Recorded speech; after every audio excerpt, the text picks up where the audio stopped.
should stop and listen. The Aina is trying to speak, screaming for a voice to be heard, voice to be heard, voice to be heard.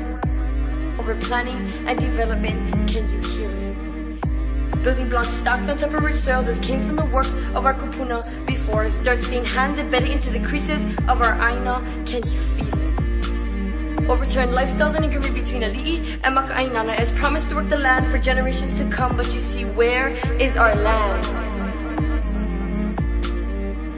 Farmers that fight for a right to produce food for you. You see, I am a farmer holding strength and determination in my left hand with a pick and a pen in my right, while love, respect, and the willingness to work resides in my heart. You see, I am a farmer. Concrete mixes bare my boots as I stand here and fight.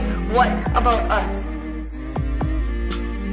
See, 100 new jobs that they paint in our visions, even though they know we would never be able to reach them. Potential drained bodies wait for answers as promises are being broken by people who don't even know my first name, by people who don't even bother to stick around to hear what I have to say. You see, money-hungry monsters rip their clouds of envy into our Aina, blindly leading us into a deep bucket, while the other arm of crabs trying to fight its way out, with no guarantee of my future or a lifeline to help pull me out.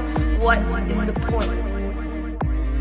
Say this is my future, then why is it so dark, causing chaos upon chaos and intersecting roads that can never be rerouted, causing inconveniences to us while you convenience other people, spending money that we don't have on things that we don't need? Why do you say that the youth can be farmers even as we pick it outside your home, screaming that we are here learning like our kupuna, we're trying, instilling values that we partake in our everyday lives, handing us educations that we alone would never be able to afford? You see, I'm just trying to make it out on top like everybody else, but still, with your signatures and forced handshakes, you ignore our hard work as we struggle, striving for a better tomorrow for our children and our children's children. You see, I hope that one day my children would be able to see all of this, but how?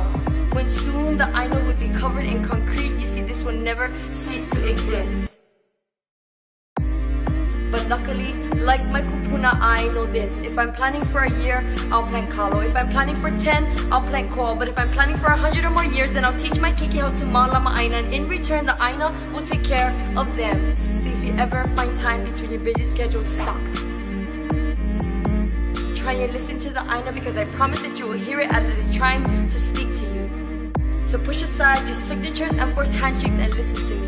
My name is U'ilani Hideko Kalave o Ku'ola Ana Kuka'ua Pulamo Arasato. I am a farmer.